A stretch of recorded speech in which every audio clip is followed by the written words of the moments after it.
అందరికి ప్రైజ్లా చూస్తుంటే అందరూ చాలా సంతోషంగా ఉన్నారు. ఎందుకు సంతోషంగా ఉన్నారు?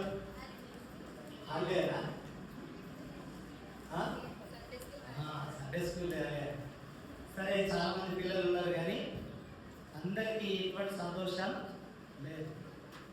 సరే, దేవుడు మనల్ని తన కృపను అనుగ్రహించి ఈ సెలవు రోజున దేవుని మందిరంలోనే ఆధిక్యతను ప్రవహిస్తున్నాడు. అందుకే దేవునికి ఎంతైనా కృతజ్ఞతలు. సరే, మనం స్టోరీ వినడానికి అంటే ఎంతమంది కలకలు అవుతుంది? చేతులు ఇవ్వండి. నాకుడే. So thanks god. ఎప్పుడెప్పుడు కిందికి వెళ్దామా, మంచి భోజనం చేద్దామా అని ఉంది. నాకు కూడా ఉంది. తొందరగా ముగిస్తా. సో ఒక 10 నిమిషాలు 15 నిమిషాలు మనం స్టోరీ విందాం. నేను మంచి స్టోరీ తీసుకొచ్చిన మీకోసం. బొమ్మలు అంటే ఎంతమందికి ఇష్టం? కూడా వెరీ గుడ్. Thanks God. దానికంటే మనం ఒకసారి బైబిల్ కోర్స్ మాట్లాడమా? భలే భలే మాట. భలే భలే మాట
మనం స్టోరీ వినేటువంటి సమయంలో ఎవరు కూడా లేవద్దు. ప్లీజ్ పిల్లలు ఎవరు కూడా పైకి లేవద్దు, అవి చూడవద్దు, ముందుకే చూడాలి.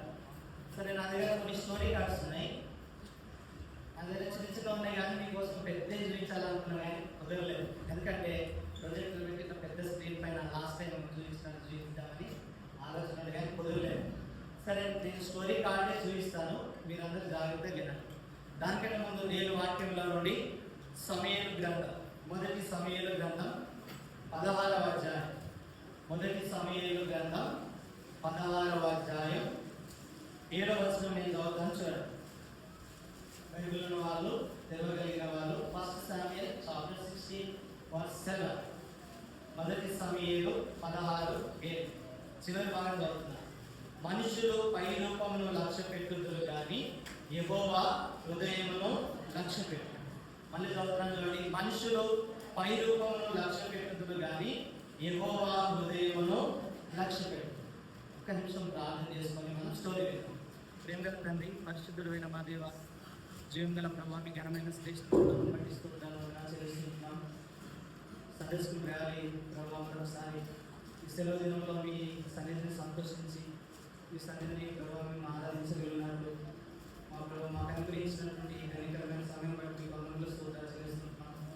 మీ వాక్యం ద్వారా మాతో మీరు మాట్లాడాల్సిన ప్రభావ మీరు మా ప్రభావం మిమ్మల్ని ఎదుగునట్లు ప్రభావ మరి సృష్టికర్తమైనటువంటి నిజమైన దేవుని తెలుసుకోగలిగినట్లు మీరే లోతైన ఆత్మకార్యం జరిగిస్తూ రావాల్సిందో ప్రార్థిస్తున్నాం. అనుకుంటున్నాను అదులను తర్వాత దొరుకుతున్నాను మీ ఆత్మ చేత అభిషేకించి వాడుకున్నాను. పవిత్రపరచమని వినగలిగే చెవులు గ్రహించే హృదయం నాకు గ్రహించు. ప్రతి విధమైన డిస్టర్బెన్స్ తగ్గించు. మా ప్రభుత్వం డీరెక్ట్ డేసుకుంటాం నాకు స్థుతించి ప్రార్థించి వేస్తున్నారు.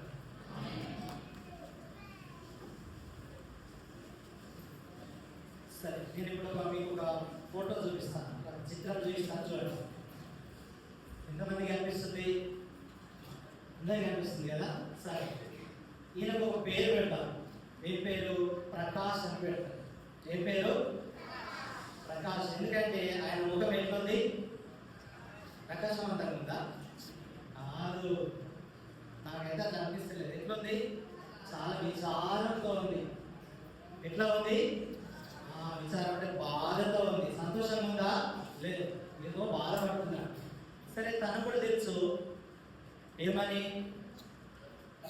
నేను ఇట్లా నాకు ఇట్లా చూసుకున్నాడు, నాకు ఏమైనా జ్వరం వచ్చిందా అంటే రాలేదు. అయినా డౌట్ వచ్చిందని ఏమని, నేను ఇప్పుడు డాక్టర్ దగ్గరికి పోతా, ఎందుకు నా ముఖం ఇట్లా విచారంగా ఉందని. ఫస్ట్ ఇక్కడికి వెళ్ళి ఉంటాడు, తన ముఖం బాగలేదని ఎట్లా తెలుస్తుంది తన ముఖం బాగలేదని? నా ముఖం నాకు అనిపిస్తుందా?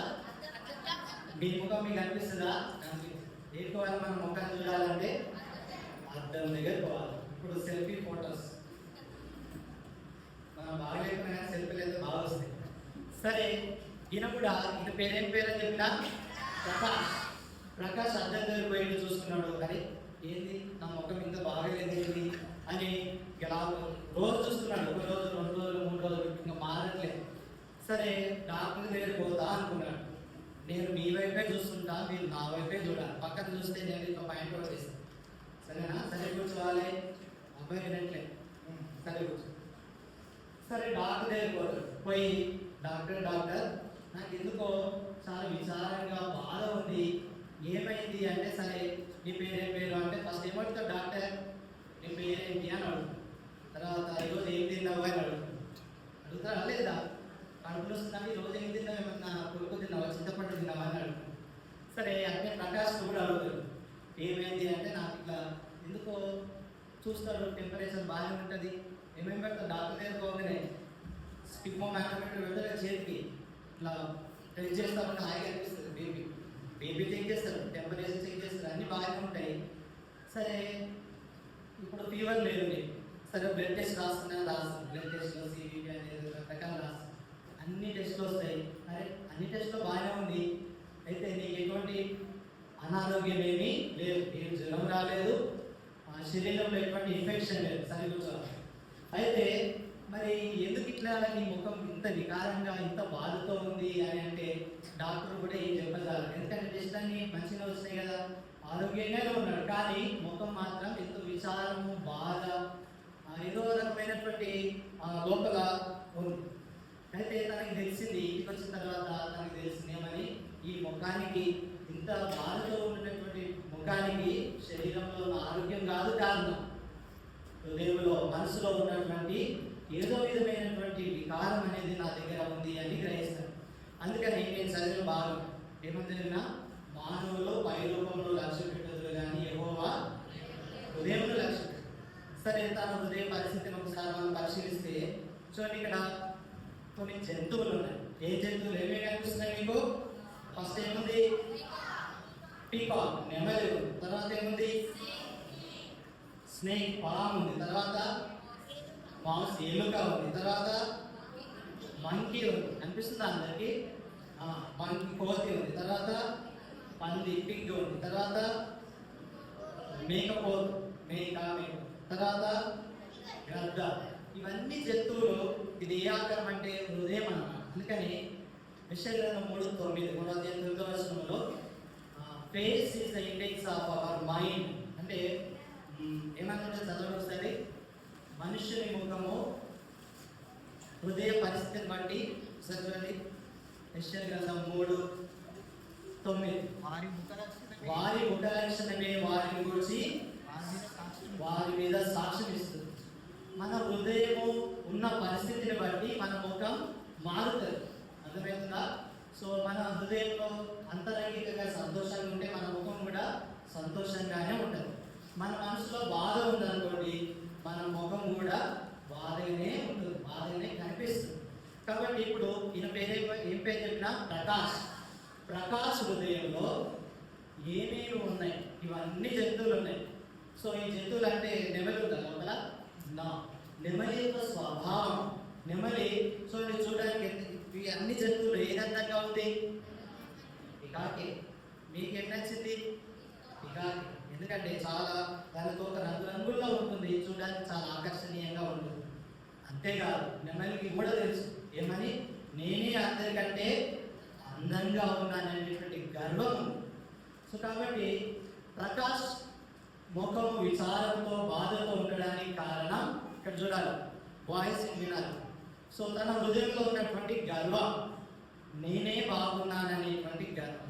సో కాబట్టి మనము చాలాసార్లు చూస్తాం, కొంతమంది చాలా డబ్బు ఉందని ఐశ్వర్యవంతులమని గర్విస్తారు. కొన్నిసార్లు ఫస్ట్ క్లాస్లో ఫస్ట్ నేనే వచ్చినా అని గర్విస్తాను. లేకుంటే కొంతమంది నేనే మంచి బట్టలు వేసుకున్నానని నేనే గొప్ప అనేటువంటి స్వభావం మనకి వస్తుందా కదా. కొంతమంది చాలా బంగారం ఉందని వేళ్ళకి, చేతులకి, మెడలకి మొత్తం బంగారం ఫస్ట్ కనిపిస్తుంది, తర్వాత వాళ్ళు కనిపిస్తారు. సో ఎందుకంటే నాకే ఎక్కువ బంగారం ఉంది, నాకే ఎక్కువ ఐశ్వర్యం ఉంది, నాకే ఎక్కువ అందం ఉంది అని చూపించుకునేటువంటి గర్వం, అటువంటి ప్రమాదం ఇది ఉంది. కాబట్టి ప్రకాష్ ముఖము బాగలేదు. ప్రకాష్ ముఖం ఎట్లుంది? విచారంతో ఉంది. కారణం ఏంటంటే ఆరోగ్యం కాదు, మనసులో ఉన్నటువంటి గర్వం. సో ఈ గర్వం అనేది నాశనమునకు ముందు గర్వం నడుస్తుందని దేవుని వాక్యం సెలవిస్తాం. కాబట్టి పడిపోవడం ముందు అహంకారమైన మనసు, నేనే గొప్ప, నాకే ఉంది, నేనే అని ఒక గర్వం అనేది చాలా మంచిది కాదు. కాబట్టి ఈ గర్వం ఉంది కాబట్టి తన ముఖం బాగా. తర్వాత ఇక్కడ చూడండి, ఇదేంటిది? స్నేక్. ఇప్పుడు ప్రకాశ హృదయంలో పాముందా? ఫిజికల్గా పాము లేదు. పాము యొక్క స్వభావం, పాము యొక్క స్వభావం ఏంటంటే విరోధ స్వభావం, విరోధము, పగ, కక్ష, కోపము, ఇతరులు అంటే ఏదో మంచిగా ఉన్నారంటే వాళ్ళపైన ఏదో ఈర్ష. మన ఫ్రెండ్ క్లాస్లో ఫస్ట్ వచ్చింది అనుకోండి, మనకి ఏమనిపిస్తుంది? నేను ఎందుకు రాలేదు అనిపిస్తుందా? కానీ అట్లా అనిపించదు. మన ఫ్రెండే కదా, వాడికి వచ్చింది, నెక్స్ట్ టైం మనం కూడా ట్రై చేయాలనుకోవాలి. కానీ ఈర్ష, ప్రతీకారం ఇటువంటివి మనకి విరోధ స్వభావం ఉండదు. కాబట్టి సర్పము యుక్తి గలదయ్యేది బయట. కాబట్టి ఆ యుక్తి అంటే ఇతరులను మోసం చేసేటువంటి స్వభావం, ఇతరులని మోసం చేసే స్వభావం అంటే అది పాపం, పాము యొక్క స్వభావం. అది ఒకరికి కనిపిస్తుందా? కనిపించదు. లోపల ఉన్న మన మనసులో ఉన్నటువంటి ఆలోచనలు, లోపల ఉన్నటువంటి స్వభావం ఇతరులకి కనిపించవు. అందుకనే దేవుని వాక్యం సెలవిస్తుందా, మనుషులు పైరుకోను లక్ష్య పెడతారు కానీ యెహోవా హృదయమును లక్ష్య పెట్టు. మనం ఒక వ్యక్తిని చూడగానే ఎంత ఎత్తున్నాడు, ఎంత అందంగా ఉన్నాడు, ఏమేమి వస్త్రాలు వేసుకున్నాడు, తర్వాత బయటకు ఎట్లా కనిపిస్తున్నాడు, అది మాత్రమే మనం చూడగలుగుతాం. కానీ లోపల ఏం ఆలోచిస్తున్నాడని మనం గుర్తుపట్టలేము. ఎందుకంటే కేవలం దేవుడు మాత్రమే అంతరంగమును పరిశోధించగలడు. ఆ దేవుడు మాత్రమే మనిషిని ఆంతర్యమును చూడగలడు. ఆయన దృష్టికి, ఆయన కన్నులకి మరుగైనది ఏది కూడా లేదు. అందరు నా వైపు చూడాలి. ఇది చూడండి అందరూ. కాబట్టి ఇంకొక జంతువు చూడండి. ఇక్కడ ఏముంది? ఏముందమ్మా? కోతి, మంకీ ఉంది. ఈ మంకీ యొక్క స్వభావం ఏంటంటే చాలా దుర్బుద్ధి కలిగి, అంటే చాలా చెడ్డ స్వభావం ఉంటుంది దానికి. మంకీ అంటేనే చాలా విరోధమైనటువంటి స్వభావం. ఎవరైనా మంకీని పెంచుకుంటారా? కుక్కని పెంచుకుంటారు. మంకీని పెంచుకుంటారు కూడా ఉంటారు. ఎవరు సర్కస్ చేస్తారు కదా, వాళ్ళు పెంచుకుంటారు కదా, ఎంతసేపు దూరంగానే వస్తారు. సో మంకీ స్వభావం ఏంటంటే చాలా దుర్బుద్ధి. ఎంతసేపు తనది కాని వస్తువులని ఆశపడతారు, తనది కాని వస్తువులని ఆశపడతారు, ఇవ్వకుండానే గుంజుకుంటారు. మనకి ఈ మధ్య మంకీలు లేవు, కానీ ఉంటే కనుక తెలుస్తారు. ఏ వస్తువు మనం బనానా తింటున్నాం అనుకోండి, వచ్చి లాక్కొని పోతుంది. దానికి కొబ్బరికాయలు అనేది చాలా ఇష్టం. సో ఇవ్వకుండానే లాక్కుని పోయేటువంటి స్వభావం. ఈ కోతి అనేది మోసం చేసేటువంటి స్వభావం. తర్వాత పంది, పిగ్ అనేది చాలా అసహ్యమైనటువంటి జంతువు. సో ఎప్పుడు మురికిలోనే ఉంటుంది. తర్వాత ఎప్పుడు కూడా బయటికి రావడానికి ఇష్టపడదు కదా. ఈ పంది అనేది చాలా అసహ్యమైనటువంటి మురికితో ఉన్నటువంటి స్వభావమే దానికి ఇష్టం. పరిశుభ్రత అనేది దానికి ఇష్టం ఉండదు. తర్వాత ఇక్కడ చూడండి, ఇంకేముంది? మేక అనేది స్వయిష్టం అన్నమాట. నా ఇష్టమే జరగాలి, ఇది నా ఇష్టం అని. ఎప్పుడైనా మిమ్మల్ని ఒకటి ఎందుకు చేసినామని ఏమంటారు మీరు? ఏమంటారు? నా ఇష్టం అనదు. సో నా ఇష్టం అనేది దేవుని ఇష్టమే అని మనం లోపల విశ్వసించాలి. సో కాబట్టి నా ఇష్టం అనేటువంటి స్వభావం కూడా చాలా అపవిత్రమైనటువంటి స్వభావం. సో కాబట్టి యవనస్తులు చాలామంది దురాశకులో స్వయం తమ యొక్క దురాశకు లోబడి ఇష్టానుసారంగా అనేకమైనటువంటి దురాలవాట్లకి అలవాటు పడుతున్నారు. ఏమనంటే బయట చూస్తే కనుక మన ఫ్రెండ్స్ని మనం గమనిస్తే వాళ్ళకి చాలా అలవాట్లు ఉంటాయి. ఏమని? చాలా అలవాటు, చెడ్డ అలవాట్లు ఉంటాయి. లోకంలో అనేకమైనటువంటి అపవిత్రమైన కార్యాలకు వెళ్ళడానికి ఇష్టపడతారు. కొంతమంది త్రాగుతనం, పెద్దగిన తర్వాత స్మోక్, సిగరెట్, తర్వాత డ్రింక్, ఈవెన్ డ్రగ్స్ కూడా. ఇవన్నీ ఈ కారణాలన్నీ ఏం చేస్తాయంటే అప్పటి పూర్తి ఏదో గంట 2 గంటలేమో తృప్తినిస్తాయేమో కానీ హృదయం అంతా కూడా అవన్నీ కూడా అపవిత్రపరుస్తాయి. తద్వారా మన ముఖం ఏమైతే సంతోషంగా ఉంటుందా? ఉండదు. తర్వాత అటువంటి గ్రద్ద, ఇది అటువంటి కుళ్ళిపోయినటువంటి కళేబరాల మీద అది వాలి అపవిత్రంగా ఉండేటువంటి పక్షి. తర్వాత ఈ పందిరి మనం చూసుకుంటే కనుక ఇక్కడ త్రాగుబోతులు, తిండిబోతులని. సో కొంతమందికి ఎప్పుడు ఏం తింటానే ఉంటారు, ఇది తాగుతూనే ఉంటారు. ఏం తాగుతుంటారు? మంచినీళ్ళు కాదు, కొద్దిసేపు తాగుతారు మంచినీళ్ళు. కాబట్టి అనేకమైనటువంటి ఏమంటారు మద్యం సేవిస్తూ ఉంటారు. తర్వాత ఎంతసేపు ఏం తిందుమా, ఏమి త్రాగుదుమా అనేదే ఉంటుంది. కాబట్టి మీకు ఒక క్వశ్చన్ ఇస్తున్నాను, వినండి. తినడం కోసం బ్రతకాలా, బ్రతకడం కోసం తినాలా? పిల్లలు చెప్పాలి. బ్రతకడం కోసం తినాలా, తినడం కోసం బ్రతకాలా? మనం బ్రతకాలి కాబట్టి, నడవాలి కాబట్టి శక్తి రావాలి. శక్తి రావాలంటే మనం భోజనం చేయాలి. అంతేగాని నిద్ర లేవగానే ఏం తిందుమా, నిద్ర లేవగానే ఏం తాగుదుమా అనేటువంటి స్వభావము మంచిది కాదు. త్రాగుబోతులు, తిండిబోతులు దేవునికి అసహ్యం. నిద్ర మత్తు చింపే గుడ్డలకు కారణమవుతుందని దేవుని వాక్యం సెలవిస్తాం. కాబట్టి ఇవన్నీ లక్షణాలు చూడండి. చుట్టూ ఏ మార్జిన్ ఉందమ్మా? ఇది ఏ కలర్ ఉంది? Black colour. అంటే పాపానికి గుర్తు. ఒక మనిషి ప్రకాష్ తన ముఖము విచారంగా ఉండడానికి కారణం ఏంటంటే తన హృదయంలో ఉన్నటువంటి పాపపు స్వభావం. అర్థమవుతుందా? ఇతరులను మోసం చేయాలని, అబద్ధాలు ఆడాలని, తర్వాత గర్వము, తర్వాత ఇతరులను చూసి అసహ్యము, మోసం చేయడం, చెడ్డ మాటలు మాట్లాడడం, తిండిపోతుతనము, త్రాగుబోతుతనము. బయటలో చాలా పోతులు ఉన్నాయి, తెలుసా మీకు? మేకపోతులు. మేకపోతు అంటే అది మనకు తెలుసు, కానీ తిండిపోతు, త్రాగుబోతు, నిద్రపోతూ కూడా. ఏ పోతూ?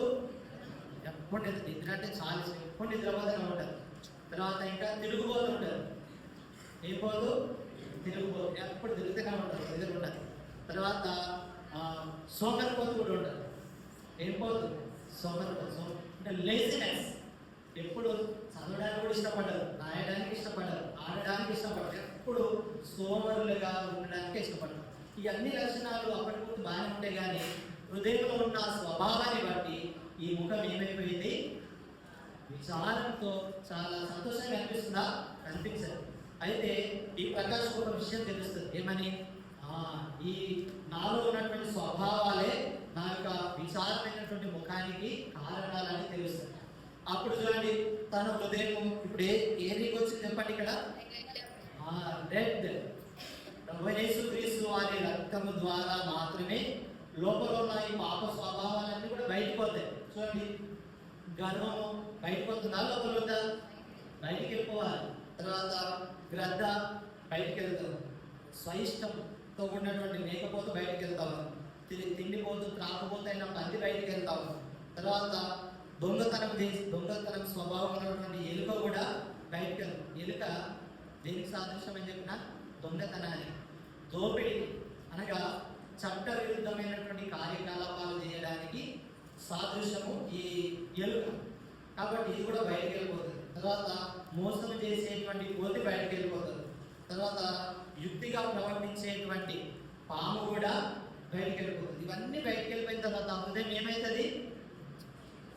ఫస్ట్ ఖాళీ అవుతుంది. ఏమవుతుంది?